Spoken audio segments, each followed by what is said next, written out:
palavra que Deus colocou no meu coração.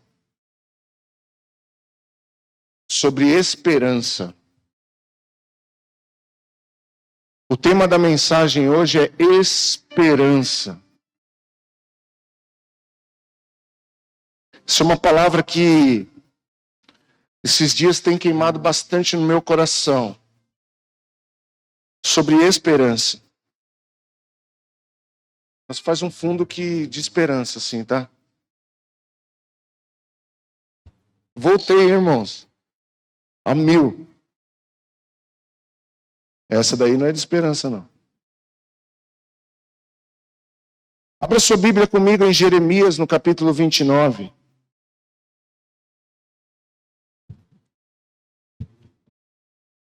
Jeremias, capítulo 29.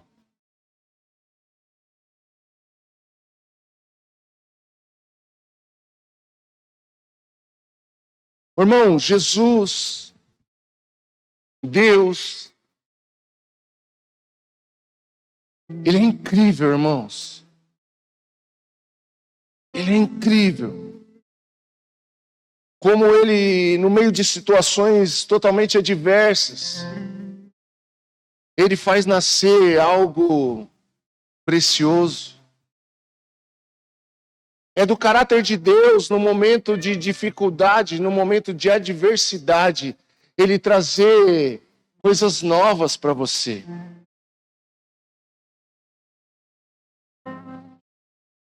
Quando eu falo disso, eu me lembro do povo de Deus quando estava no deserto. Momentos de adversidade, sequidão, sem água. Ele fazendo sair água de uma rocha. No momento de fome, no momento onde as pessoas estavam sentindo muita fome, Ele faz dos céus descer carne e pão.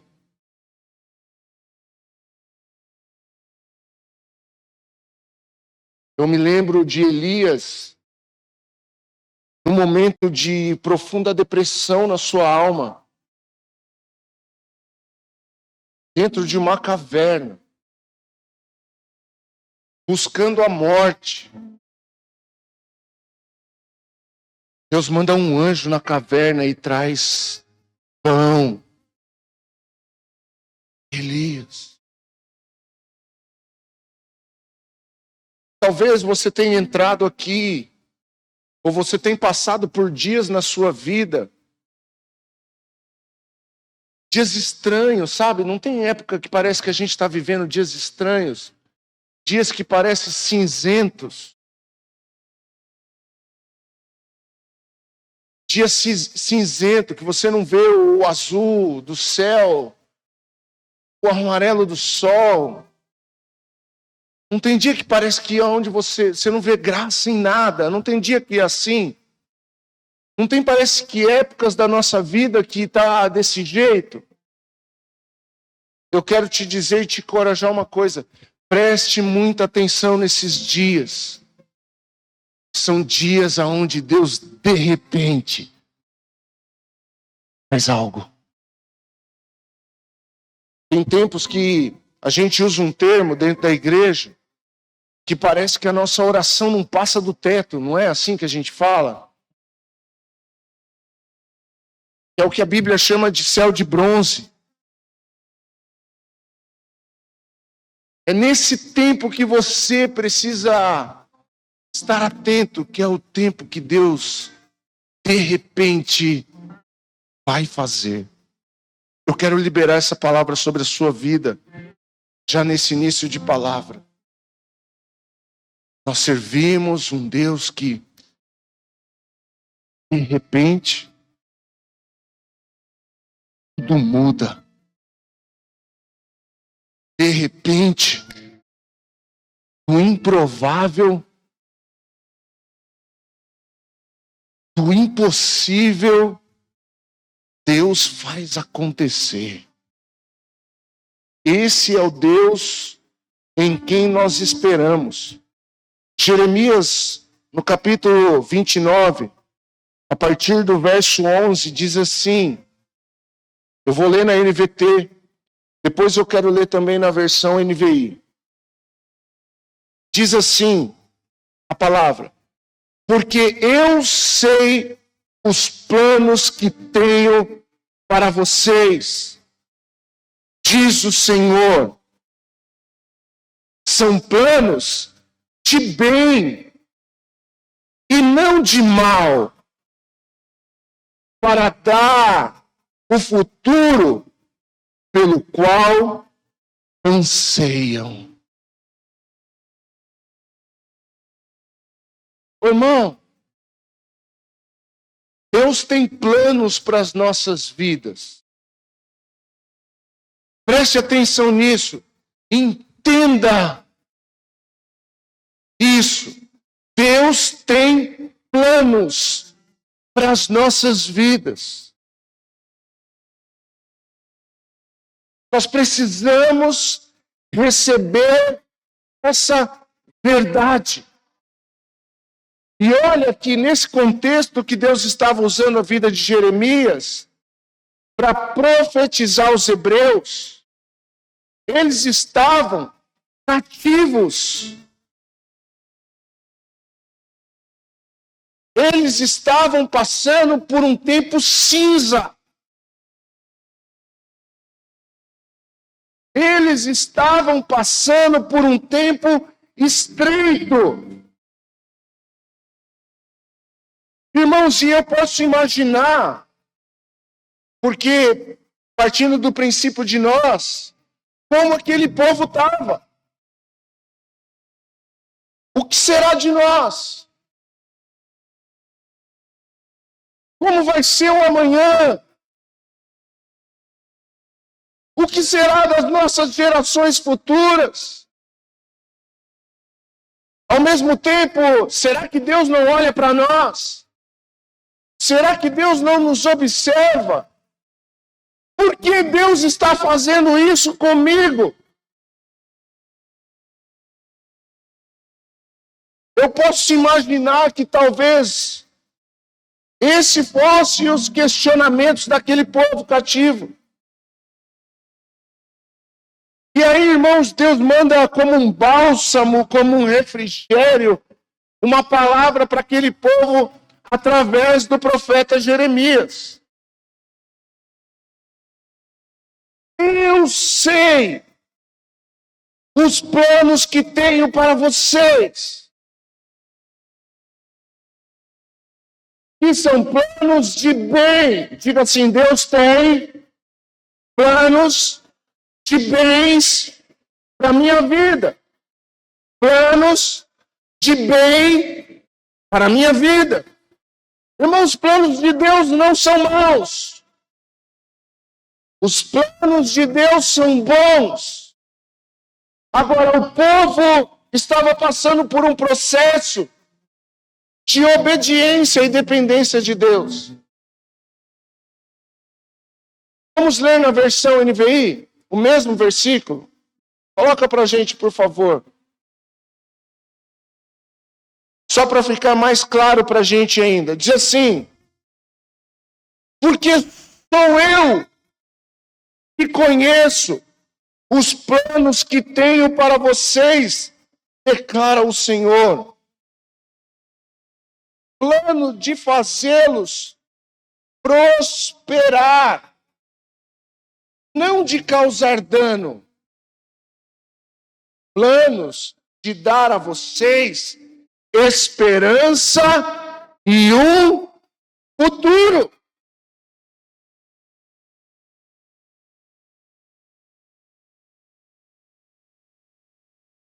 Esse é o plano de Deus para nós. Um plano de prosperidade. Só que presta atenção, muita atenção no que eu vou falar. Não tire conclusão de prosperidade necessariamente com dinheiro. Prosperar é dar certo. Prosperar é conseguir Prosperar é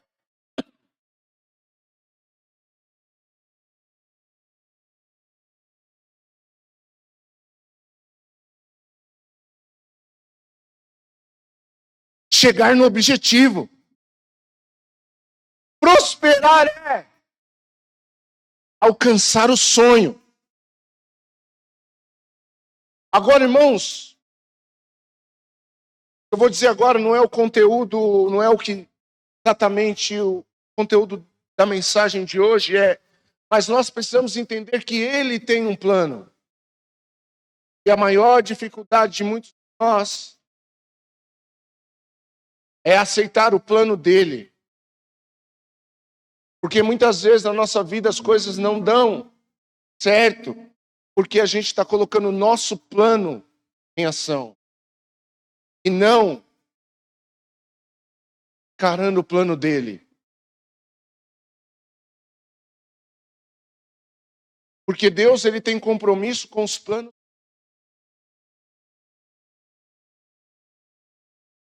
Que eu e você nós precisamos fazer. Colocar a nossa vida nas mãos dele e nos submeter ao plano dele.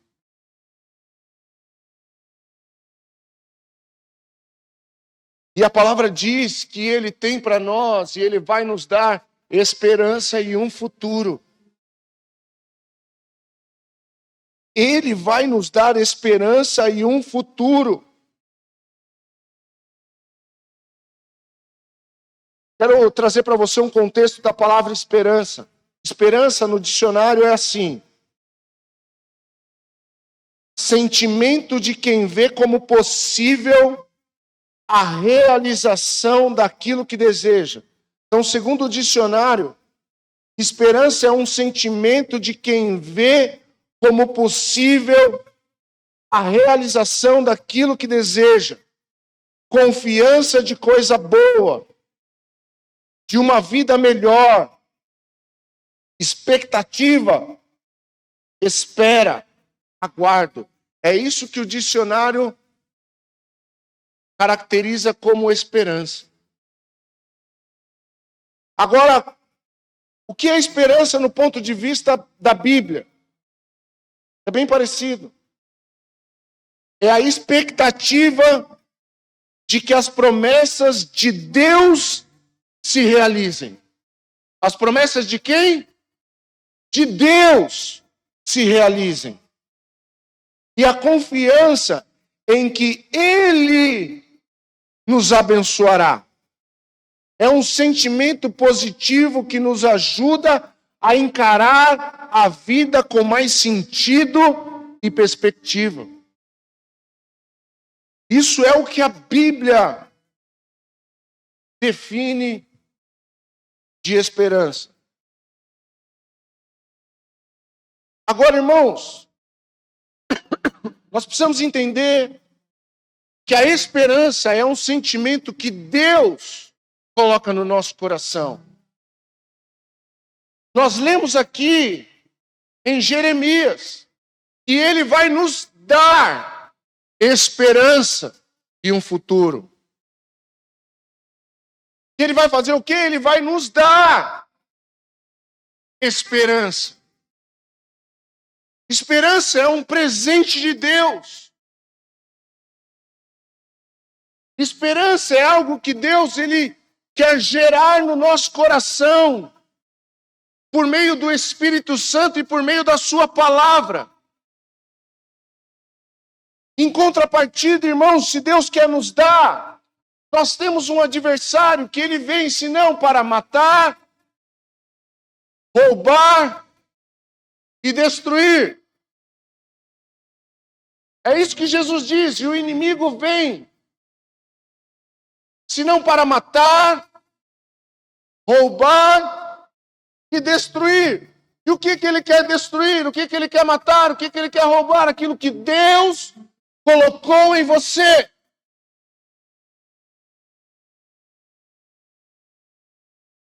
Então hoje nós estamos falando de esperança. Saiba que o inimigo das nossas almas quer roubar de nós Quer matar em nós a esperança.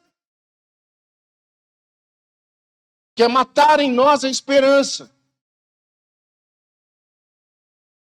Isso é um combate que nós temos internamente. Ele quer roubar as nossas esperanças em Deus. Por quê, irmãos? Porque Deus, sim, pela sua palavra, Ele tem uma promessa para os seus filhos. Se nós lermos as Escrituras, o que é a Escritura, irmãos? Ela é Antigo Testamento e Novo Testamento. O que é testamento? Testamento fala de herança. Herança é aquilo que o pai deixa para os filhos. E se o pai deixa para os filhos dos filhos, é. Então, como que eu vou me basear? Como que eu vou saber as promessas? Como que eu vou saber os planos? Simples, lendo no Testamento. Como diz o nosso pastor João, se você não lê, você é refém do que você ouve. Tem muita gente frustrado porque ouviu uma profetada de alguém e colocou a sua esperança naquilo e falou, Deus me prometeu. Irmãos, aquilo que alguém foi usado teoricamente para falar com você, está de acordo com a palavra?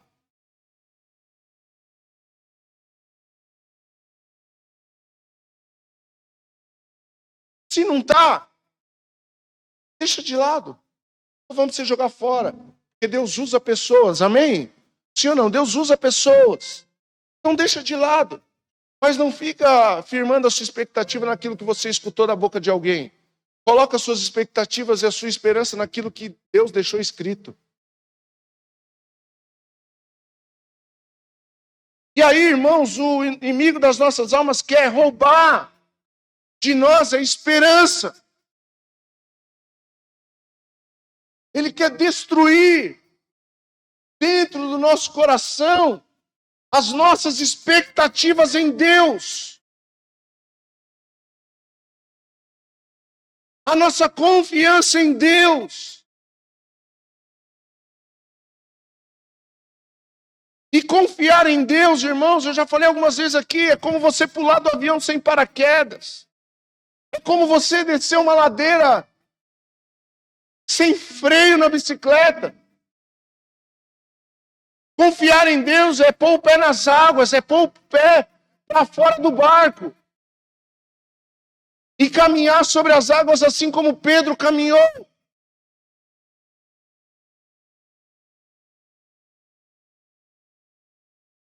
Por quê, irmãos? Porque Ele tem planos ao nosso respeito. E são planos de bem, de prosperar e não causar dano na minha vida e na sua vida. Deus é bom, irmãos. Deus é bom, irmão. Deus é magnífico, irmãos. Ele vai usar os seus métodos e os seus meios de nos trazer de volta para o plano dele. Ele sempre vai fazer isso. Por que o povo estava cativo na Babilônia? Porque Deus é mau? Não.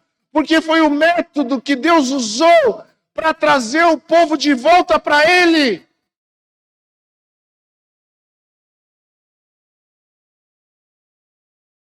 Não tem coisa que não vai dar certo para dar certo. Tem coisas que não vão dar certo para dar certo amanhã. Deus é lindo, irmãos. Deus é maravilhoso, irmãos. Então, a esperança foi algo que Deus colocou no coração da humanidade. A esperança nos faz esperar em Deus para o nosso futuro. Irmão, não adianta você olhar as notícias que diz a respeito do Brasil, a respeito da economia, a respeito de um monte de assunto na internet. Não é isso que rege o mundo. Não é isso que rege a nossa vida. Não é isso que governa a nossa vida, não são as notícias. Não é o governo humano que rege a nossa vida.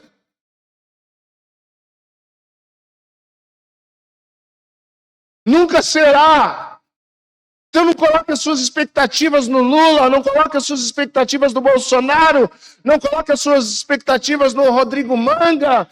Não coloque, irmãos, coloque as suas expectativas em Deus. É Ele quem tem o governo da minha e da sua vida. Posso dizer um amém? Pode dizer um amém? Acredite nisso. Não coloque as suas expectativas em pessoas, porque elas falham. Assim como você falha, assim como eu falho. Coloque as suas expectativas em Deus. Coloque a sua esperança em Deus. Não podemos deixar que as situações de hoje roubem a esperança de dentro de nós. Não deixe que a situação de hoje roube a sua esperança em Deus. Porque às vezes a gente acha que Deus falhou. Não, Deus não falhou. Deus está trabalhando. Porque Ele trabalha para aqueles que confiam nele. Só que o trabalhar de Deus é diferente do nosso trabalhar. Às vezes Deus vai precisar primeiro desconstruir em nós, para depois começar a construir algo novo em nós. Então, por isso que algumas coisas às vezes parecem dar errado. Não, não deu errado. É Deus que está desconstruindo se você confia nele. É Deus que está derrubando. Irmãos, foi Deus que enviou o dilúvio. Por quê? Porque a sociedade estava corrompida. Deus não estava sendo mal, Deus estava corrigindo a rota da humanidade. Preservou a família de Noé. Foi Deus que empurrou Faraó para perseguir o povo até o Mar Vermelho. Por quê? Porque se eles não tivessem perseguido, eles não tinham visto o mar abrir. Tinha um caminho mais curto, Deus falou, não, vai pelo mar. Por quê? Porque Deus precisava desconstruir no povo hebreu a confiança no Faraó. Pasme, eles confiavam no Faraó. Como assim? Eles reclamaram lá, o Faraó dava comida para a gente todo dia. Então Deus precisava desconstruir no povo hebreu a confiança que ele tinha no Faraó, a confiança que eles tinham no mundo. Pegou? E agora Deus precisava fazer aquele povo confiar nele de novo. Como que seria? Através de um sinal. Ei, deixa eu falar uma coisa. Se precisar, vai acontecer um sinal na sua vida e você vai ver que Ele é Deus. Você vai ver que Ele é Deus. Você vai ver que Ele é Deus. Então não deixe que a situação hoje roube a sua esperança. Por quê? Porque provavelmente a situação de hoje é uma escola que Deus está te inserindo. É a forma de Deus te ensinar a confiar nele.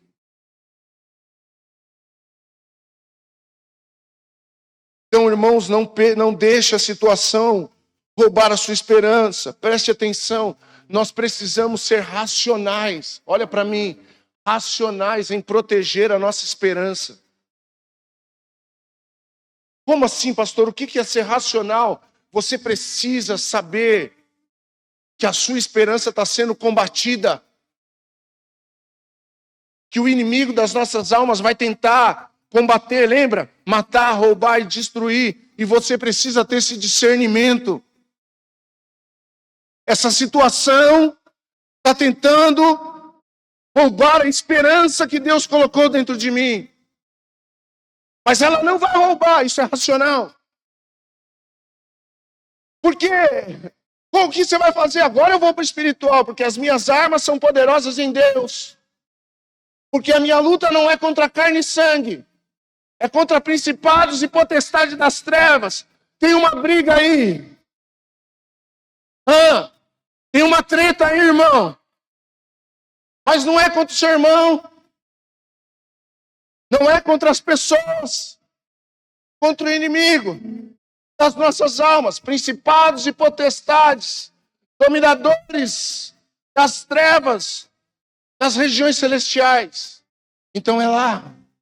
E a minha arma não é humana. Aí eu vou pro joelho.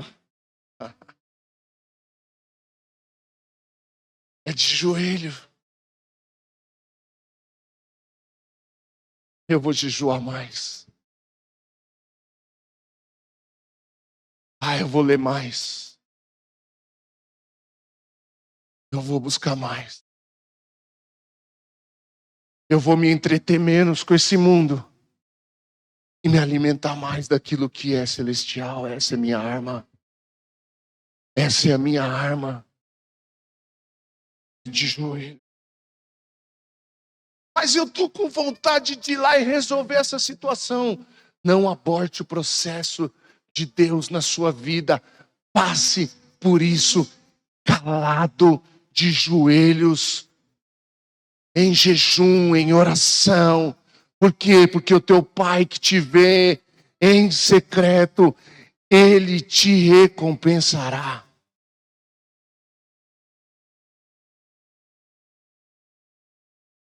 Não deixe, não permita que as situações... Irmão, a esperança é a nossa força motora. Se nós perdermos a esperança, nós perdemos a força. Logo, se nós perdermos a nossa força, a gente não consegue sair do lugar.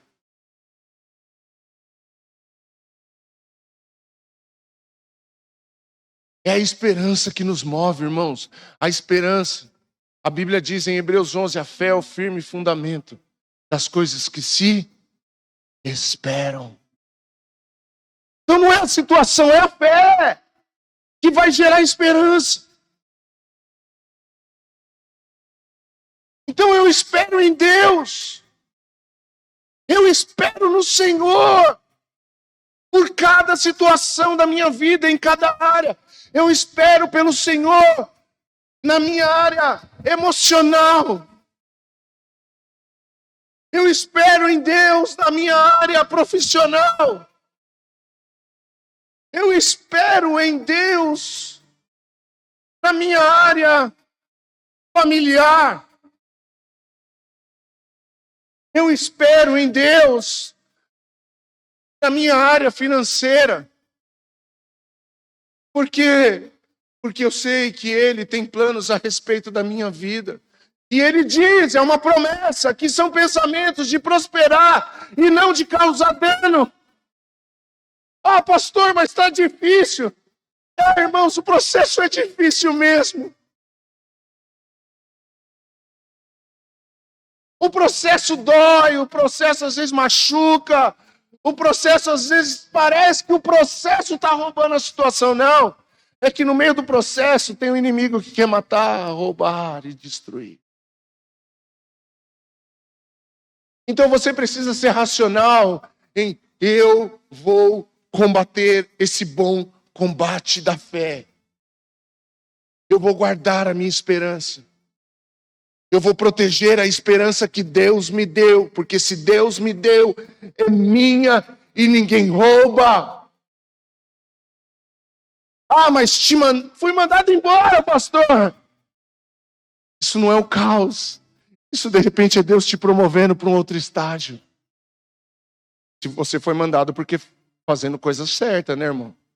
Se você foi mandado fazendo coisa errada dentro da empresa, não tem nada de Deus aí.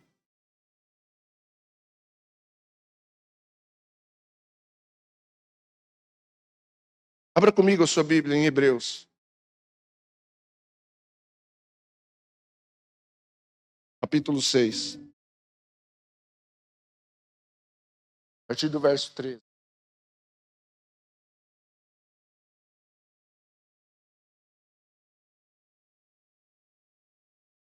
Hebreus, capítulo 6,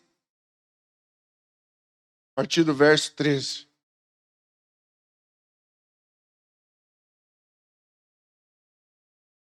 Quando Deus fez a sua promessa a Abraão, obrigado, Ana, por não haver ninguém superior quem jurar, jurou por si mesmo, dizendo: esteja certo de que o abençoarei e farei numerosos os seus descendentes.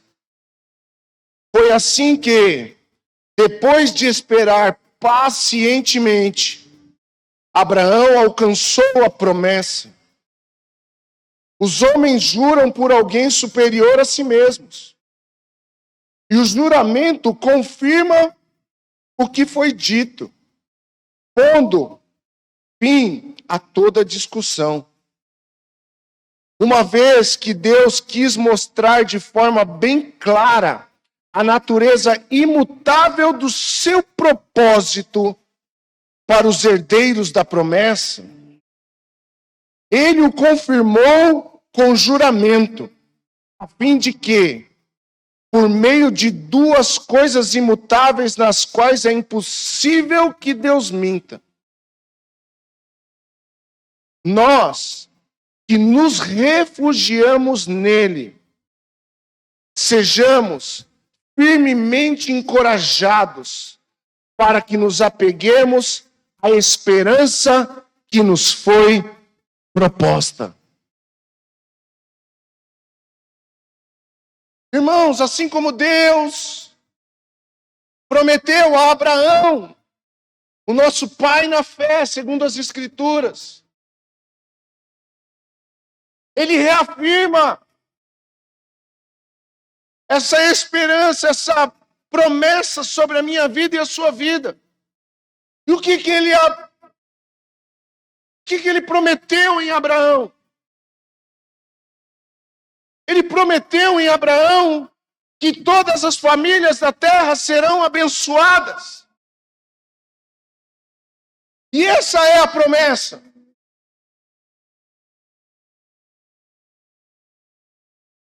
Essa é a promessa. Agora, o texto de Hebreus que nós lemos agora diz que Abraão, quando recebeu, ele confiou em Deus e ele esperou pacientemente.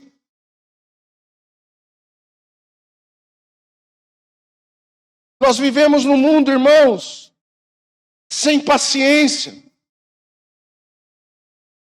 Nós vivemos numa sociedade imediatista. Deus prometeu e não cumpriu ainda, pastor.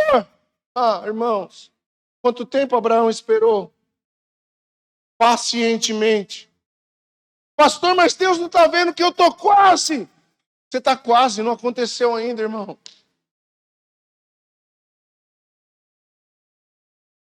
Mas já faz muito tempo, pastor. Quanto tempo? Faz 5 meses que Deus me prometeu. Faz 5 meses que Deus falou comigo. Faz 5 anos, pastor. E nada mudou. Meu irmão, e você mudou em 5 anos? Você não mudou em 5 anos? É por isso, talvez, que nada mudou. Durante esses 5 anos, quantas vezes você abortou o processo? Quantas vezes a falta de paciência te fez voltar para o início do processo de novo? Quem está me entendendo?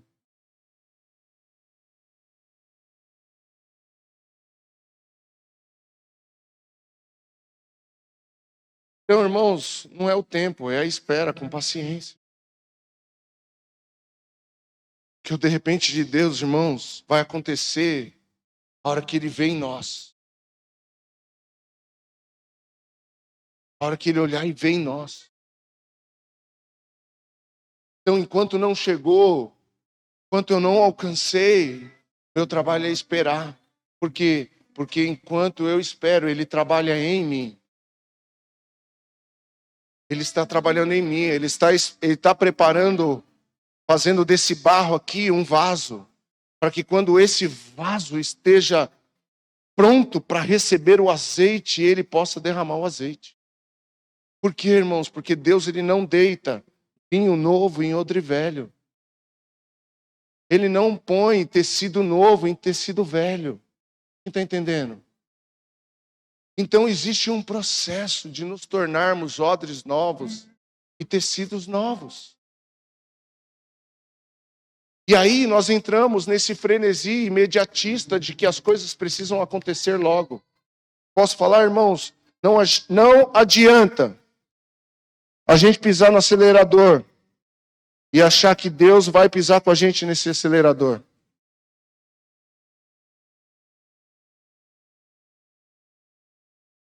Às vezes a gente está pisando no acelerador e ele está pisando no freio, irmão. Você está me entendendo? Deus não muda suas promessas. Um dos atributos de Deus é ser imutável. Ele não mente, ele não muda. Esse é um dos atributos de Deus, ele é imutável. E se ele fez, está feito. Diz que ele jurou por ele mesmo, irmãos. O juramento tira qualquer questionamento. O juramento tira qualquer argumento. Ele jurou e ponto final.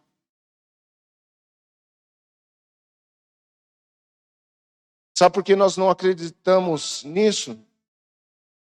Porque nós juramos e não cumprimos. E aí a gente acha que Deus jura e também não cumpre. Não, ele cumpre.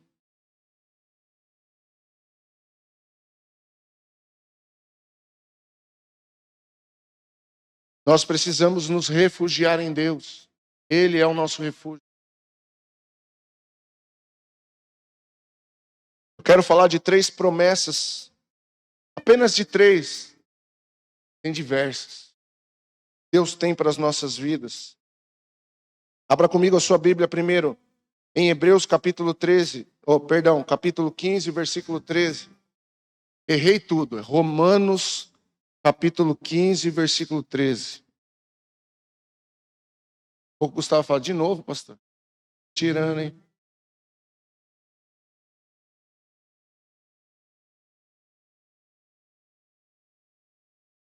Olha o que diz aí, irmãos. Eu vou ler agora na NVT novamente, tá bom, filho?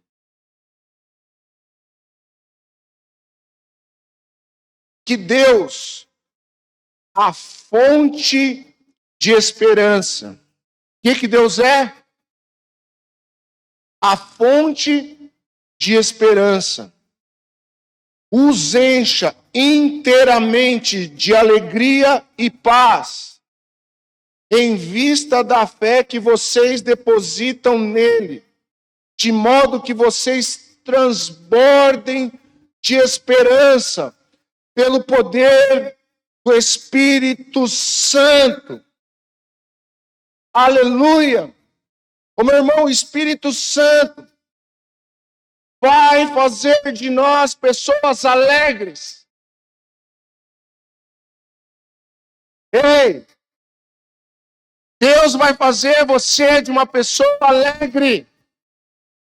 De você uma pessoa alegre. Alegria é diferente de felicidade, irmãos. Tem dias que eu estou feliz. Tem dias que eu estou triste. Isso é circunstancial. Estou feliz. Agora, alegre não. Alegre é um estado de espírito que o Espírito Santo pode fazer na vida de uma pessoa. Eu estou triste, mas eu sou alegre. Eu sou alegre em Deus. Isso é uma promessa de Deus para a sua vida. Talvez você olhe para si e fale, mas eu não sou uma pessoa alegre. Eu quero declarar em nome de Jesus que o Espírito Santo de Deus vai te encher de alegria. A sua casa vai ser cheia de alegria. O seu lar vai ser cheio de alegria. O teu trabalho vai ser cheio de alegria. Eu quero declarar pela fé em Deus. Eu quero declarar a palavra de Deus sobre a sua vida. A esperança vai te dar alegria. E você vai dizer, eu estou alegre. Mas você está passando por um momento difícil. Não é circunstâncias que me faz alegre. Tem dias que eu até estou triste, mas eu estou alegre. Porque a minha alegria vem de Deus. Como você consegue sorrir no meio de um furacão desse? Eu sou cheio do Espírito Santo de Deus. Eu sou cheio do Espírito Santo de Deus. Ah, meu Deus. Você está entendendo o que a esperança faz a gente acessar? A esperança faz a gente acessar aquilo que Deus tem para nós. E diz também, irmãos, que Deus, que é a fonte de esperança, Ele vai nos dar paz. E paz também não é um sentimento, irmão. Às vezes você está sendo movido por um sentimento de angústia. Mas você está em paz. Porque você sabe que o seu Redentor vive.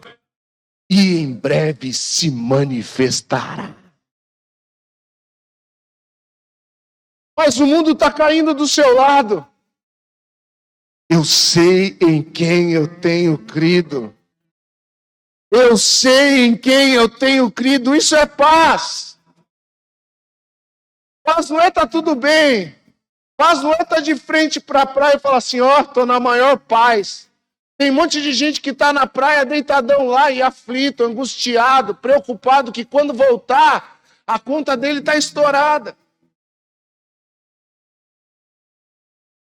E tem gente que não sabe como que vai fazer para pagar a conta amanhã. E está em paz, por quê? Porque sabe que alguma coisa vai acontecer. Porque meu Deus é justo. Então você sabe, Deus, eu tenho feito as coisas corretamente. Eu tenho buscado ser um homem como Jó. Íntegro. Correto. Temente a Deus. E que me afasto do mal. Então eu sei. Ele se manifestará.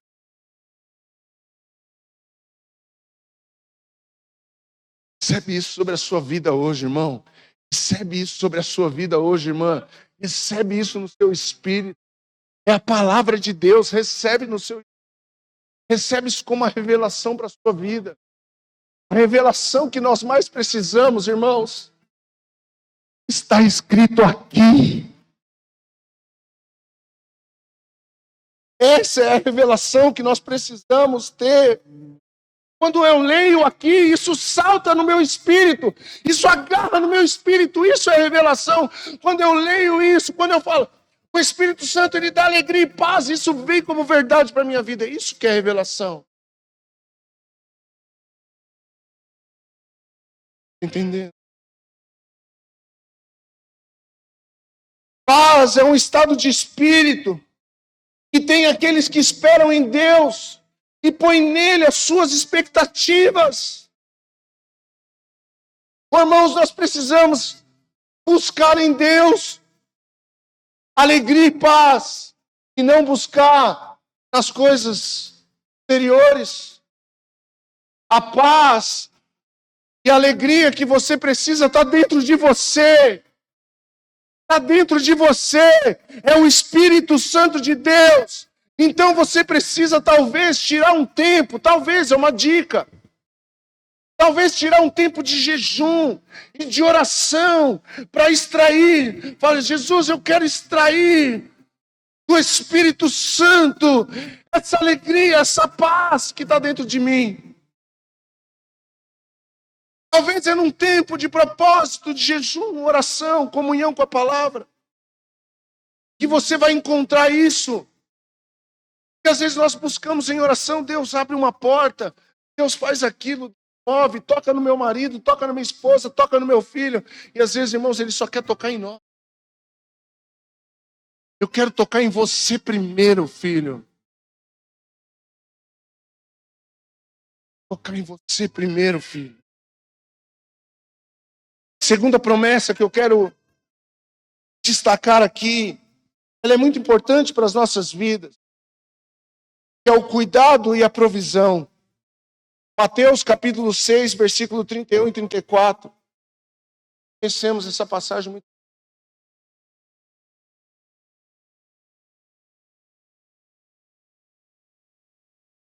Eu oro que a leitura dessa palavra possa trazer uma revelação no seu espírito hoje. Vai tirar de dentro de você toda a preocupação. Posso ouvir um amém, irmão? Digam amém, amém, eu recebo essa palavra. Diz assim a palavra: portanto, não se preocupem dizendo o que vamos comer, o que vamos beber, o que vamos vestir. Essas coisas ocupam os pensamentos dos pagãos. Mas seu Pai Celestial já sabe do que vocês precisam. Busquem em primeiro lugar o reino de Deus e a sua justiça, e todas essas coisas lhes serão dadas. Portanto, não se preocupem com o amanhã, pois o amanhã trará suas próprias inquietações. Bastam para hoje os problemas desse dia. Deus cuida da minha e da sua vida enquanto nós esperamos nele, nós confiamos nele. Buscar em primeiro lugar o reino de Deus é colocar Deus como prioridade da nossa vida. Buscar o reino de Deus é recorrer à palavra para eu buscar um estilo de vida. Qual é o estilo de vida, pastor, que eu tenho que ter? Está escrito. E se está escrito, como que eu vou buscar esse reino? Lendo. Se aprofundando. Mergulhando. Mergulhe nas escrituras. Ela tem promessas para a minha vida e para a sua vida. E sabe, a preocupação, financeiramente falando, tem roubado a esperança de muita gente.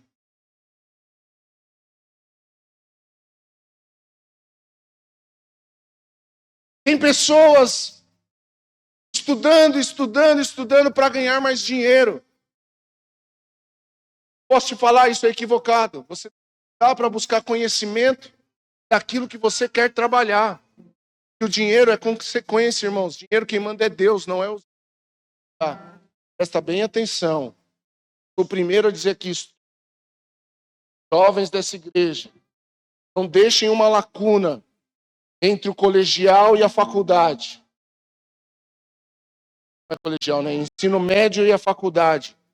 Saiam e já ingressem numa faculdade. Mas não procure uma faculdade que você vai ganhar dinheiro. Procure uma faculdade que tenha a ver com você, com seus propósitos e com seus objetivos. Amém? Por quê? Porque é a inquietação, eu preciso ganhar dinheiro. Irmãos, eu não preciso ganhar dinheiro. Eu preciso ganhar a confiança de Deus. Porque Deus, ele dá dinheiro em quem ele sabe que vai saber administrar. Cena para os próximos capítulos. Ele não vai dar dinheiro para a pessoa que não sabe administrar um salário de R$1.800. Se uma pessoa não sabe administrar um salário de R$1.000, como Deus vai abrir uma porta de R$10.000 para a pessoa? Quanto maior é, maior o tombo. Pegou? Pegou? Então vai se preparar. Você não precisa, Deus, vai faltar. Se você confia em Deus, não vai faltar. Vou dizer de novo, não vai faltar. Pastor, mas é amanhã. É só amanhã. Desfrute do hoje. Ei, desfrute do hoje e espera no Senhor. Sabe, irmãos, esses dias eu fui confrontado em Deus em uma situação. Muitos sabem aqui que eu abri um restaurante. Olha, eu sou seu concorrente agora, rapaz. Mas tá tudo certo. Oh, maravilha. Não somos concorrente. Nós somos mais uma opção. É isso. Irmãos, e Deus falou comigo a respeito do domingo. Engraçado que o restaurante funcionando nos domingos tem um faturamento interessante. Mas Deus falou no meu coração, nem tudo é dinheiro. Porque enquanto você está cultuando a Deus, tem pessoas que também poderiam estar cultuando a Deus, mas estão trabalhando para você. Não faz sentido. Pegou, entendeu? E aí, irmãos, Deus falou no meu coração isso. E aí eu cheguei no restaurante, tomei a decisão, conversei com a minha esposa sobre essa decisão. E tomei a decisão, sexta-feira passada, cheguei para o pessoal e falei, nós não vamos trabalhar mais de domingo. O restaurante não vai abrir mais de domingo. Aí parecia um culto, irmãos. Glória a Deus, glória a Deus, glória a Deus, glória a Deus. É.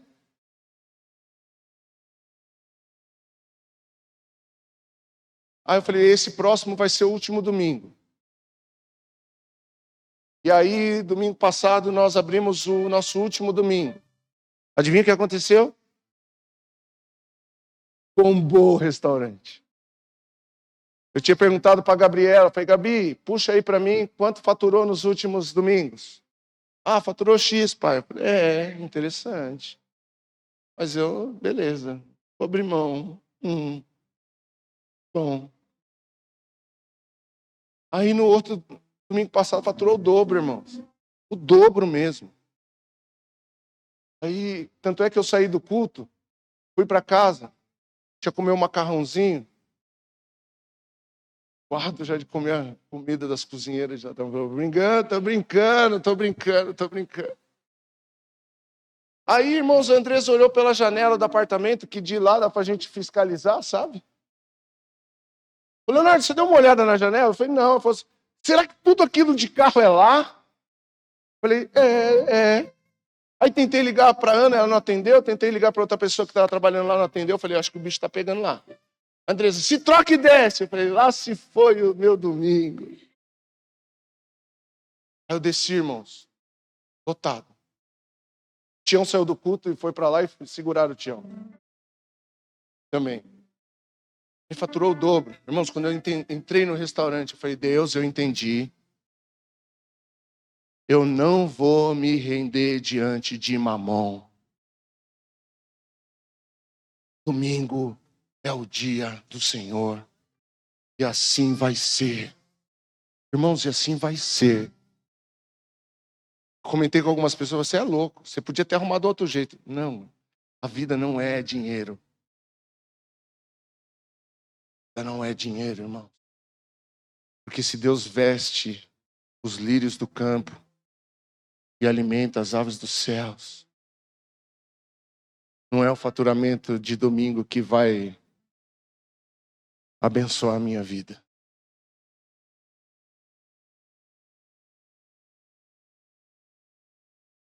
Então, nós precisamos confiar em Deus, irmãos. Nós precisamos confiar em Deus, ter nele a nossa esperança. E a última promessa é a promessa da eternidade com Deus. O Lucas abriu o culto aqui falando que nosso principal objetivo é a eternidade. Não é a casa que nós construímos, é a casa que Deus construiu para nós. E é isso que ele diz na sua palavra. Eu vou preparar um lugar e vou voltar para buscar vocês. Abra sua Bíblia comigo.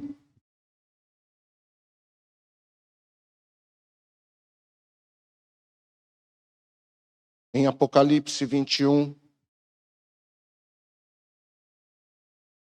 a partir do verso 4.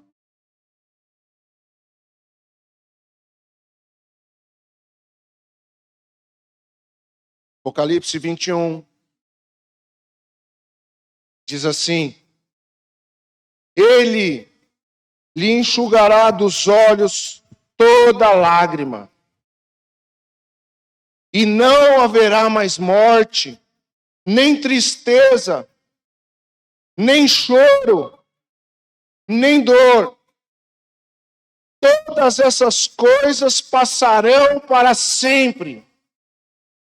E aquele que estava sentado no trono disse: Vejam, faço nova todas as coisas. E em seguida disse: Escreva isso, pois o que lhe foi dito é digno de confiança e verdadeiro. E disse ainda: Está terminado. Eu sou o Alfa, o Ômega, o princípio e o fim. Aquele a quem tiver sede, darei de beber gratuitamente das fontes da água da vida. O vitorioso herdará todas essas bênçãos, e eu serei seu Deus, e ele será meu filho. Amém, irmãos? Essa é a nossa maior esperança. A esperança da glória. Paulo disse: Cristo em vós, ou seja, o Espírito Santo em você, a esperança da glória. Essa é a nossa busca, porque essa é a herança incorruptível que nós receberemos em breve. Não tardará, em breve chegará. Ele vai vir buscar a sua igreja, e lá não haverá mais choro. Diz que ele enxugará dos nossos olhos toda lágrima. Lá não haverá tristeza. Lá não haverá mais morte. Lá não haverá mais dor. A Bíblia diz que nós estamos passando por uma breve e momentânea tribulação. Ô, irmão, posso te falar, esse mundo, ele é tribulado mesmo. E aqui basta cada dia o seu mal. A nossa esperança está em Cristo, na eternidade, onde lá nós o louvaremos por aquilo que Ele é, não por aquilo que Ele tem para dar. Por quê? Porque lá nós vamos receber toda a herança. Tire os seus olhos daqui, coloque os seus olhos lá pela fé. Não há nada nessa vida que pode nos trazer maior prazer do que a eternidade. Sim, é verdade que nós viveremos o céu na terra. Nós temos que viver aqui o que nós vamos viver lá. E o que nós vamos viver lá, irmãos? Lá nós o adoraremos o tempo todo. Lá não haverá tristeza que vai nos parar. Então a tristeza não pode te parar aqui, meu irmão. Você está entendendo isso? Que o Espírito Santo possa injetar nas suas veias espirituais fé e esperança nessa manhã. Receba sobre a sua vida hoje, irmãos, no mundo espiritual. Receba sobre a sua vida hoje fé e esperança. Fé e esperança. Renove as suas esperanças hoje em Deus. Renove as suas esperanças hoje em Deus. Ah, Jesus! Salmo 39, 7 diz assim: Agora, Senhor, o que devo esperar? És a minha única esperança. Agora, Senhor, o que devo esperar? És a minha única esperança. Ah, meu irmão, por favor, reage a isso. Reage a isso. Traz isso para dentro de você. Qual é a sua esperança? Minha esperança é o Senhor. Minha esperança é o Senhor. Recebe isso, irmãos. Você não é um espectador. Você não está aqui para assistir uma boa palavra.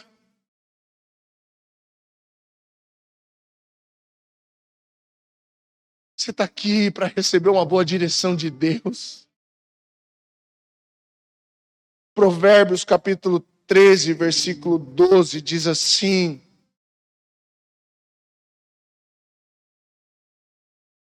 a esperança adiada faz o coração ficar doente, mas o sonho realizado é árvore de vida. Não espera amanhã para ter esperança.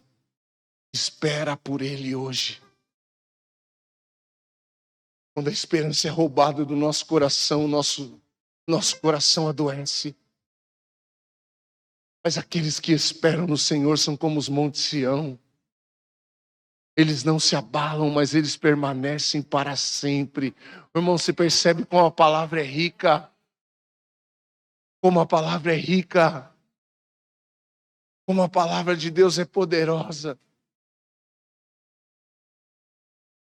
Saiba, um dia nós estaremos lá com Ele. Mas nós precisamos estar com Ele hoje também.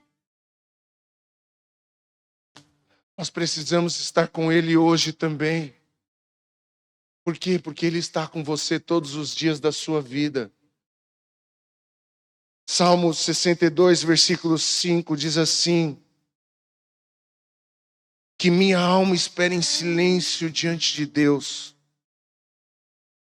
pois nele está a minha esperança.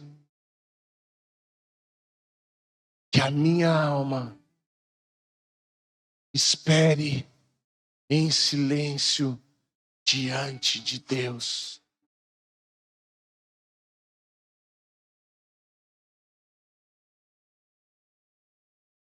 Ei, escute. Tem uma direção de Deus para a gente aqui. Você está no meio de muito barulho.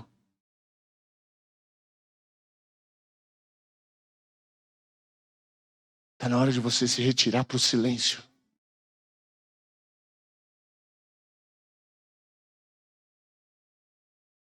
Tem muita gente te vendo. Na hora de você se esconder em Deus, se refugia nele. Espere por Ele. Espere em silêncio nele. Porque toda a nossa esperança é Ele. Ele. Se de pé no nome de Jesus.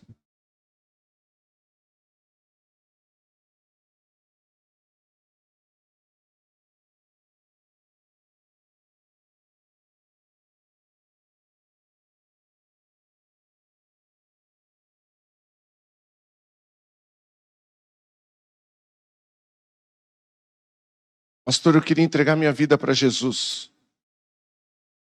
Eu queria fazer um desafio agora. Se você nunca entregou a sua vida para Jesus, você nunca entregou a vida no altar. Se você está aqui, levante a sua mão, eu quero orar com você. Tem alguém que gostaria de entregar a vida para Cristo aqui nessa manhã? Pastor, eu me afastei dos caminhos, eu gostaria de me reconciliar com a igreja. Eu gostaria de me reconciliar com a igreja de Cristo. Se você estiver aqui nessa manhã, eu quero orar com você. Pastor, eu quero voltar para a igreja de Cristo. Tem alguém aqui? Se estiver, levante sua mão, eu quero orar com você. Você, filha, vem cá. Quero orar com você.